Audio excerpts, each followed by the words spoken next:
Sige. Dalawang bilang. Pakibasa. Mga larawan. Mga larawan. Whiteboard o marker board display. Mga larawan at talang nakaguhit o nakasulat sa isang light color na bagay. Ayan. Nakita na kayo ng ganito. Oo. Saan kadalasan nakikita to? School. Sa school? Opisina. Raise hand if you want to answer. kamay. Sumagot kayo. Taas ang kamay. Opisina po. Yan, opisina. Very good. Magaling. Bigyan siya ng wow clap. 1, 2, 3. 1, 2, 3. Wow! Wow! Antok yan. Atok yan. Focus. Tuwing Sabado, saan natin nakita yan? Teacher. Ikaw. Anong iyong pangalan? Jasmine? Jassy. Jassy? Ayan, binibini Jassy. Mahusay. Pag sa Saturday school, nakita natin siya. Ano kaya ang paraan ng pagsulat dyan? Anong ginagamit? Ibang kamay. Pakita niyo sa kayo magaling. At Ginoong Lance, sige tayo ka. Whiteboard marker po. Yun! Whiteboard marker. Ano yung pinakaiba ng pentel pen sa whiteboard marker? Anong pinakaiba ng dalawa? Sige, Binibini Princess, tumayo ka. Yung pentel pen po, permanent, tapos yung whiteboard marker hindi. Ayun! Ibig sabihin lang nito, yung whiteboard marker, maaari siyang burahin sa harapan. Mabura siya. Pag yung pentel, kasi pag nilagay mo sa whiteboard, permanent, ang hirap burahin. Pero ano nabubura yung pentel? Ano ba yun? Anong pinambubura? Alcohol mo. Ayan. Very good. At buti ay aktibo kayo lahat, kahit ang iba hindi sumasagot. Sige, tatlo. Mga larawan, nagiging makatotohanan ang isang bagay o paksa dahil sa nakikitang hugis, laki at kulay. Karaniwang ipinakikita ng guro sa pagtalakay ng aralin upang magkaroon ng gabay sa ipinapaliwanag ng guro. Ayan. Ano to sa English? Sagot! Ano sa English yan? Pictures. Yan, mga pictures or image. Pwede rin yan gamitin ng mga teacher. Na, pag paano tuturo ba yung teacher niya, gumagamit ba sila ng ganyan? Mga pictures din minsan. Kasi, minsan kasi, yung mga bagay na mahirap dalhin, yung katulad ng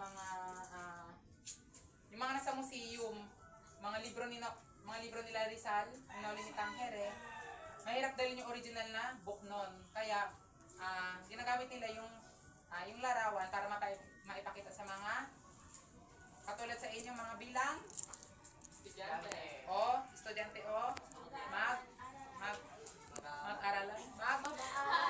mag-aral. Yan, mahusay. Napaka-aktibo ni Princess. Lalakpakan naman natin siya.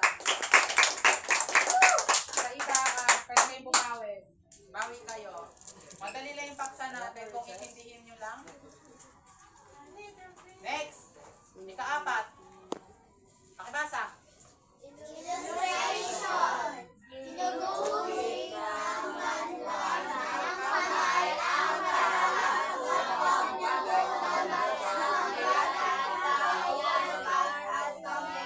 at pangyayari. Wow, galing magbasa ni Ginoong Jamer. Ayan na. Illustration. Ibig sabihin ng illustration, ganito siya. Pag sinabi natin illustration, gumagamit tayo ng papel, nag-drawing tayo dyan, tapos pinapakita natin. From the word illustration. Pagpapakita ng larawan na isang guhit. Kasi drawing siya eh. Mag-drawing kayo dyan, tapos papakita niyo yung drawing niya, tapos i-illustrate niya sa harapan. Nakagawa na ba kayo niyan? Sa Oslo paper? Mag-drawing kayo. Ayun yung illustration. Mag-drawing kayo tayo sa pakita niya. Naintindihan ba? Naintindihan pa? Next! Ikalima. Pakibasa. Lima, panglima. Authentic o kagamitan. Ang pagiging authentic o nagkagamiting lunsara sa paggawa ng kagamitang panturo. Ang data ay hango sa pahayagan, patalastas, magazine, brochure at billboard. Yan, authentic. From the word. Ito, pakita ko authentic ko para mas maintindihan nyo. Mostly ang ginagamit o kadalasan ang ginagamit dito sa authentic ang gagamitan ay ganito siya. Nakakita na kayo ng magazine? Yes. Iba yung itsura ng magazine, di ba? Yung papel nun. Parang makapal. Tapos printed siya. Tapos malinaw siya. Ganito yung itsura ng magazine. Ito yung tinatawag siyang authentic. Ayun yung kadalasan nakikita sa mga Dario. Ay! nakita din yan sa school pero rare lang siya makita kasi hindi na siya masyadong ginagamit. Next is ka-anim. Sino magbasa? Isa lang. Gugulo nyo eh. Ayan na. Isa lang magbasa. Sinong matapang? Malakas loob. Ka-anim mo, ano lang yun? Isang rap lang yan. Sige, magkatawag na lang. Kayo ikaw. Ano pangalan mo nga? Jello. Jello? Kayo. Ginoong Jello, maaari mo mapakabasa ang ika-anim. Graphs. Flat picture na maaaring binubuo ng tuldok, guhit o larawan. Straight ang straight ang pagkawasa. Pero straight ka. Ala, patay tayo. Magsagot. Ayan na, go! Pag sinabi natin ika-ani, yung graphs, flat pictures lang siya, no? Ito, mapakita ko sa inyo. Ganyan. Nakita na kayo ng ganito? Ng graph? Saan to kadalasan nakikita? Science. Anong subject? Math. Math kasi puro numbers. Ito, nakita rin sa math, di ba? At ano kaya purpose ng pie graph? Anong silbi nito ng pie graph? Kadalasan nakikita. Pie graph, population, no? Population ba? Binibilang dito. Ay, population. Yung bar graph,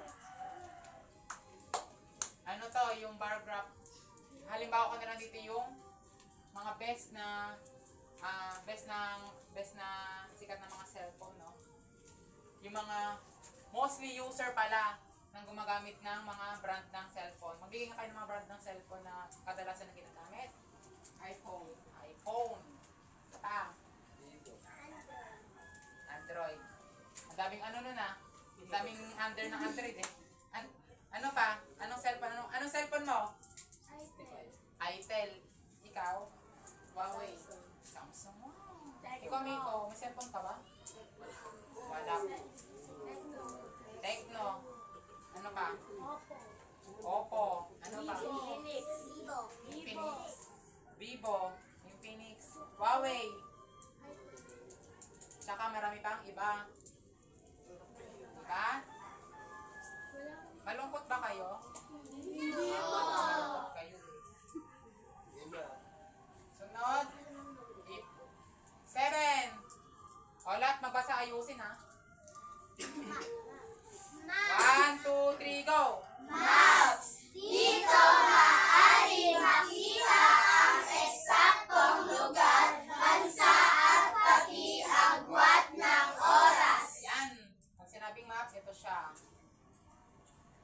Oh, wala lang, mali lang to. Itong maps, nakita na ba kayo ito? Ano bang kadalasan ng subject to nakikita? Harami panlipunan. Ano pinapagawa sa inyo dito? Pinapadala to, di ba, sa school? Alam niyo ba yung 7 kontinente?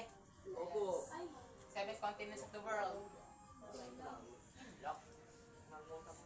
Asia, Africa. North America. South America. Ako.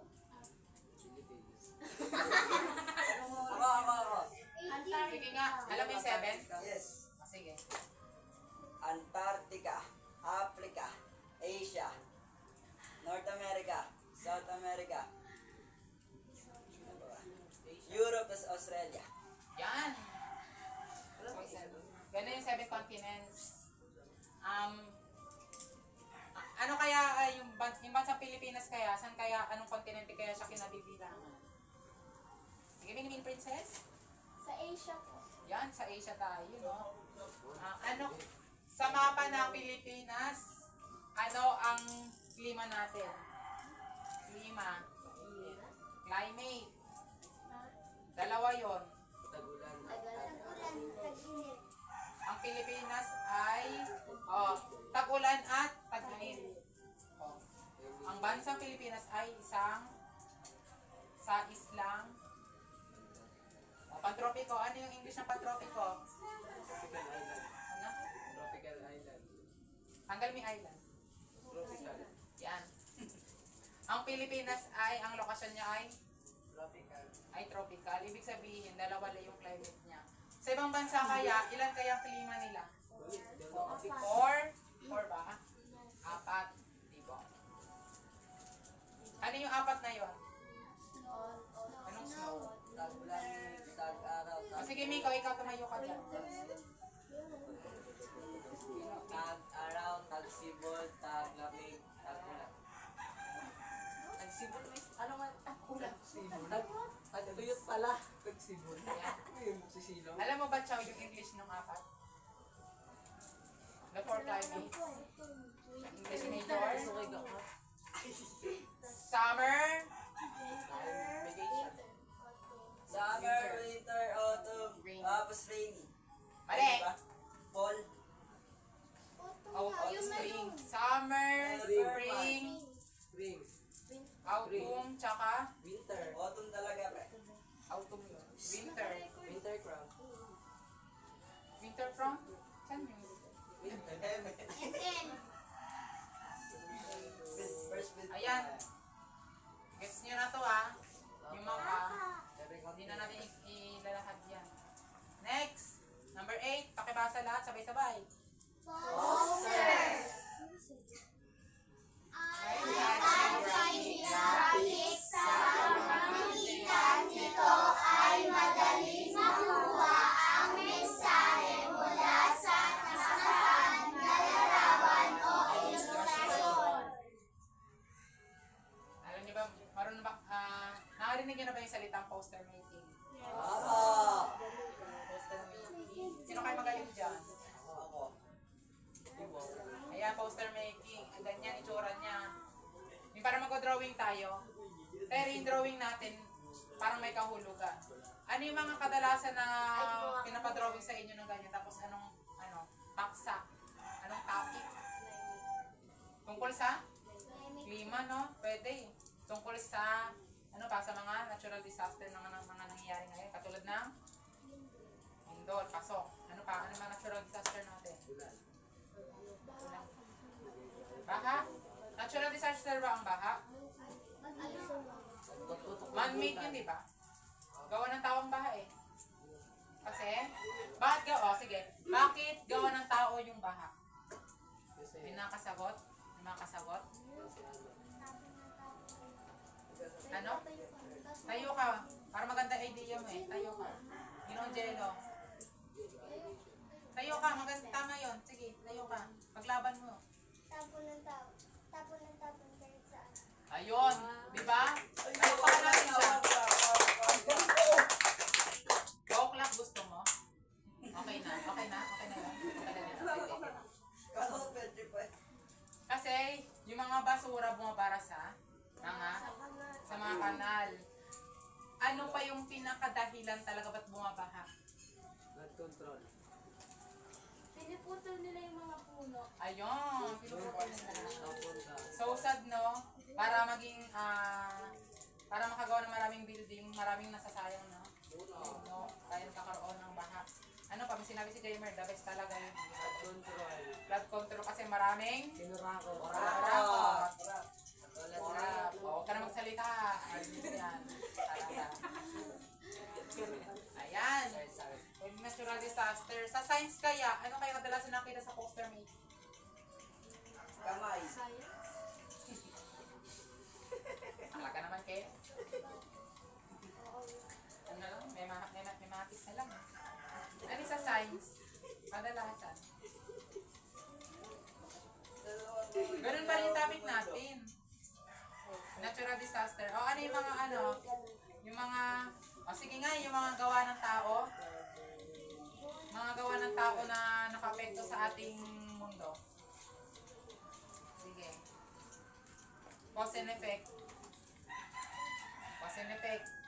Katulad niyan, dahil sa pagpuputol ng puno, nagkaroon ng Apel. Ay, lang. bad effect, bad effect, bad effect. Ano bad effect? Okay na yan, pwede na yan. Pwede na yan, pwede na yan.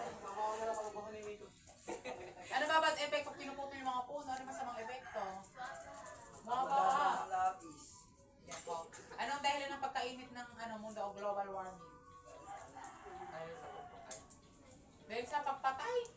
Global warming. Pag-init ng mundo, ikaw, okay, ginokainet, ikaw. Patuloy na pagsusunog ng mga basura. Ayan. Or, ano tawag, kainin system. Kasi yung carbon dioxide, naiipon sa taas. Nasisira ang ating Oo. ozone Layer. Ang carbon dioxide ay kasama sa greenhouse gases. Very good, Miko. Greenhouse gases, ayun yung mga kung saan siya yung nagtatarap sa init o sunlight ng araw. Pag tayo ay nagsusunog, nagisilabasan ang mga carbon. So, ang mga carbon pupunta sa taas, kumakapal siya. So, yung sunlight na tatrap sa loob ng earth. Kaya nagkakos ng init. Ano pa? Ano pang ibang natural disaster? Natural disaster na tayo. Volcanic eruption. Sa tingin nyo, bakit maraming vulkan sa Pilipinas? Kasi, Nasa ano siya? ayun, Same. bilibining na tayo. Sige. Kasi nasa loob ng Pacific Ring of Fire yung Pilipinas. Yan, mahusay. Bigyan siya ng wow clap.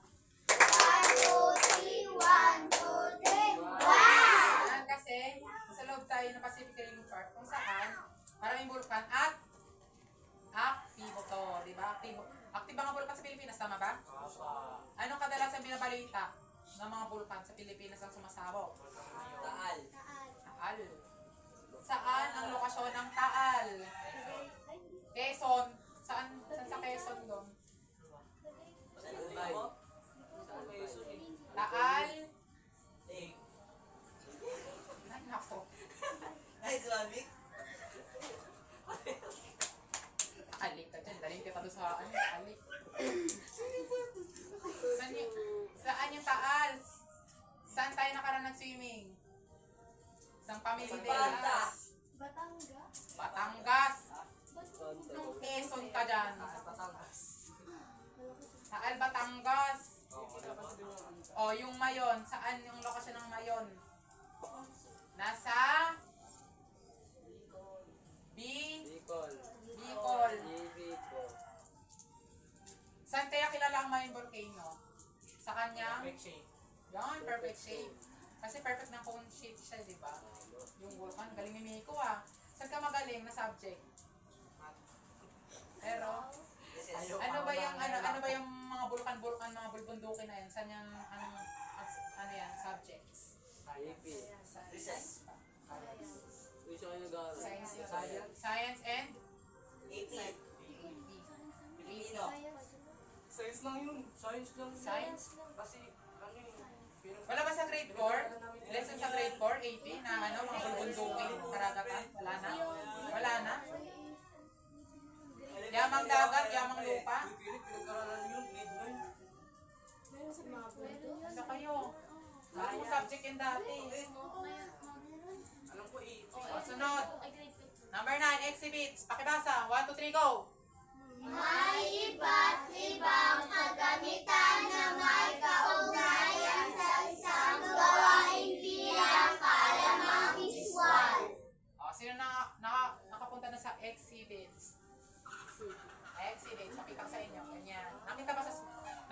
school niyan, yung mga ano, pinapaproject sa inyo ng teacher niyo, tapos pinapagawa kayo ng bulkan. Alam niyo yun? Yung may baking soda, tsaka ano, meron. Opo. O, sino na? Exhibit. Yung sa ELS. Meron di ba? Sa senior high, pinapagawa ba yan? Yan, pinapagawa yan yung mga pa-project na yun, yung mga gagawa sila na parang, for example, gagawa sila ng skeleton, yung skeleton system. So, gagawa sila ng skeleton. Pero, recycled. Kasi hindi naman kailangan ng malaking gastos dyan eh. Eh, nakita niyo sa larawan na pwede yan. Ayan. Gets na? Wala pa sa elementary yung exhibits. Wala pa ba? Meron na? O sige, magbigay nga kayo ng exhibits na inansahan yung picture mo. Meron na? Princess? Meron? Science exhibit. Yan, science exhibit meron, no? Yung mga bulkan, di ba? Tama ba? Yung mga bulkan. May iba pa ba? May iba pa bang, ano? Pumunta ka ba ng exhibits o hindi? O, ano mga nakita mo doon? Yung ano, pag may tumututok sa kami, nakikita yung mga germs, mga gano'n. Microscope. Oh, Yan, microscope. Meron, no? Ano pa? Meron? Mga dumating sa exhibits, ha?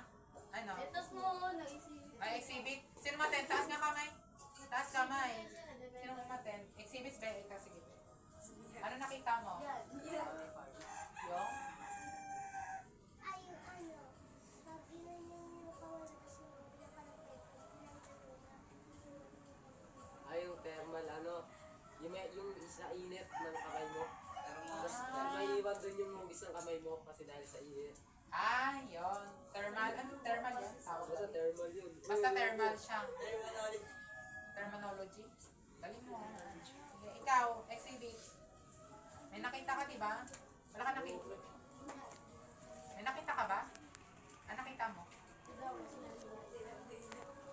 Ha? Yung vulkan din siya? Si Lance. Ikaw lang, sa nakita mo. Yung parang plastic bottle po na palikot mo, tapos ginanong po ka tornado na Ah, okay. Well, may mga, sa science exhibit, di ba may mga planets din? Pinapakita. Solar system. Oo, yung may ikot-ikot. Sa ano. Yan. Exhibits yun. Okay, that's na yung exhibits. Exhibits. Next! Number 10. Open look display. Mga larawan, ilustrasyon at iba pang visual na isinasabit upang makita ang paksang tinatalakay. Ayan. Hook and loop display. Ganito siya. Ayan o, nakita niyo? Hook and loop and display. Yung sinasabit, may nakita na kayong ganito? Yung sa school, yung sinasabit lang siya. Tapos may mga rules ng school. Di pa kayo nakita, no? Yan, pero ganito itsura niya. Hook and loop display. Ganyan yung itsura niya. Meron yan eh, meron yan eh, guys, sa elementary, alam ko eh. Yung mga rules. Yun. Mga rules ba? Sa loob ng school. Tapos nakasabit lang siya.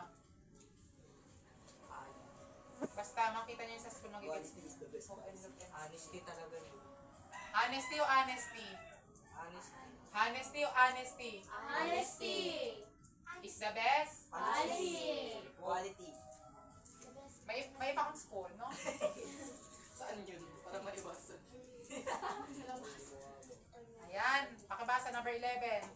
Magnetic board display. Mga larawan ng impormasyon na idinidikit sa pamamagitan ng magnetic holders. Yan, magaling mga bata.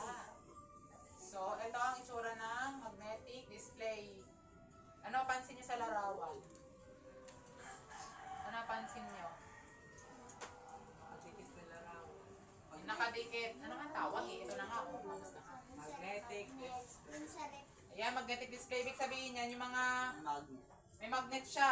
May gamit siya na pwedeng dumikit din kasi pareho-pareho silang magnet dyan eh. Yung board tsaka yung dinidikit ito, magnet yan.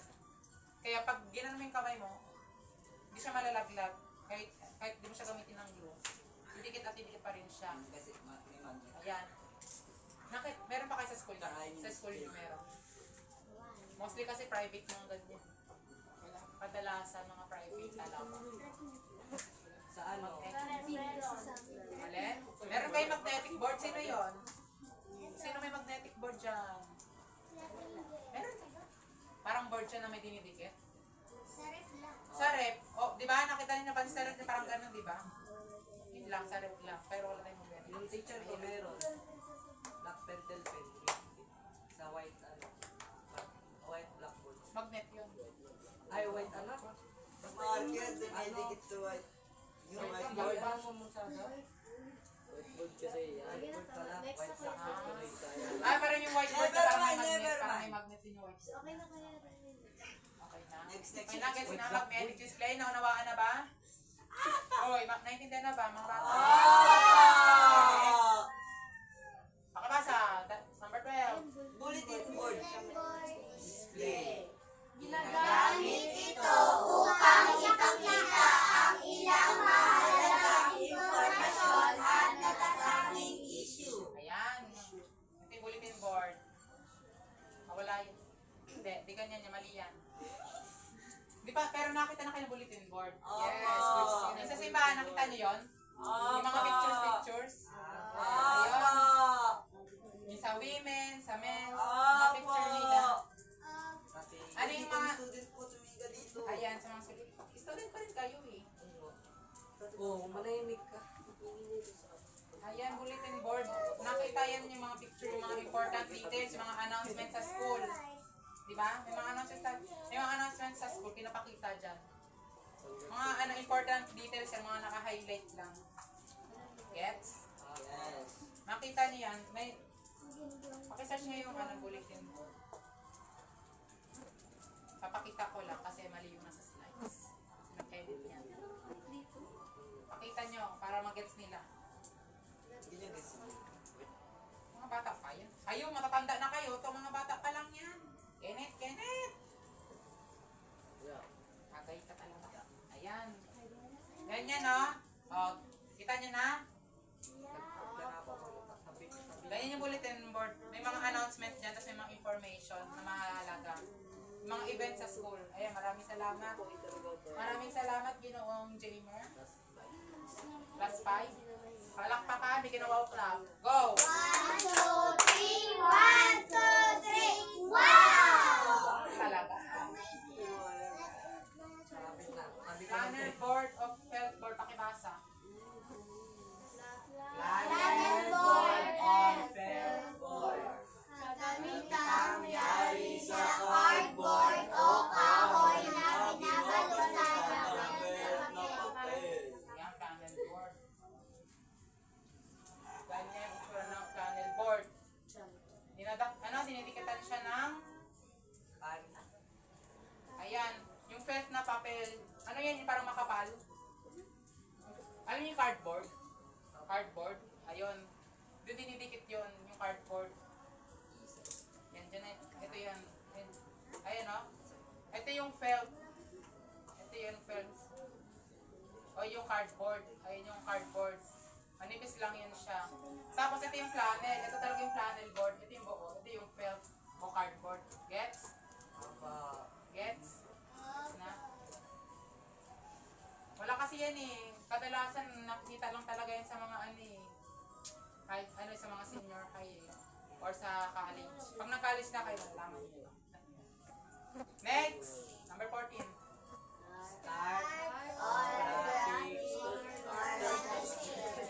ginagamit upang pagdudayin at ikalagurya ang mga konsepto at pangyayari sa binasa. Ayan. Ganito siya. Ganyan, no? May pinapagawa sa gato, may pinapagawa yung mga gato teacher nyo. Yung ganyan, yung parang organizer. Di ba may, alam niyo yung sa ano, yung mga story, may, ano yung 5 plots of the story? 5 plots of the story. Exposition, rising action, climax, falling action, tapos denuma. Yan, dinuma. Dinuma ba? Tama ba? Tama siya? Dinuma. Ano yung exposition? Ito po, dito po tayo magsisimula. Ayun po yung panimula or intro ng introduction, ang mga characters. Sunod. Rising action po. Doon nagsisimula yung problema. Problema. Ayan, climax, kasukdulan. Ano yung climax? Yung ano, pinaka-plot twist ng ano. Yung pinaka-exciting Ang part. pinaka-exciting part. Nahihigit na, no? Tapos yung falling falling. action. Yung ano, nasa na solusyonan. nila yung Solusyon. Dinuma. Tapo, katapusan. Yeah, very good. Meron na yun sa kanyo? 5 plots? Meron na rin? Ano yun? May Tagalog yun eh. May Tagalog yung ano na yun. Kasukdulan. Kalimutan ko kasi. Next. Tapos na yan. O, mga kagamitang naririnig na tayo. Tapos na tayo sa namamasid. Naririnig naman. Pakibasa, radyo. Go! Radyo, mga tulang, Elementary, no? Ayan, ito yung tsura ng radyo. Siguro naman lahat nakakita na ng radyo, no?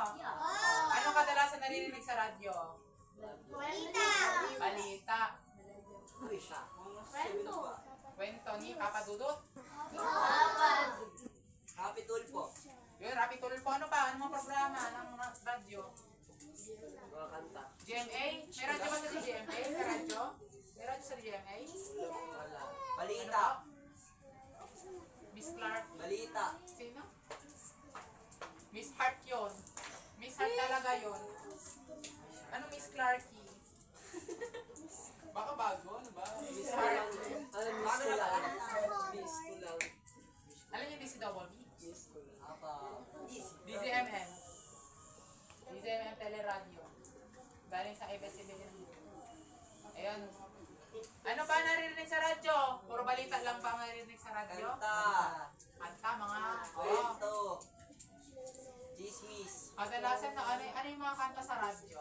Mga luma, di ba? Mga 90s. Di ba pwede mag-request sa radyo ng mga kanta rin? Opo. Oo, may mga tawag. May ano, alam niyo MOR? MOR? Hindi po. Sa ABS-CBN yun eh, ano siya eh, para puro entertainment, radio entertainment yata siya. Di talaga, iba talaga yun. Next! Pakibasa.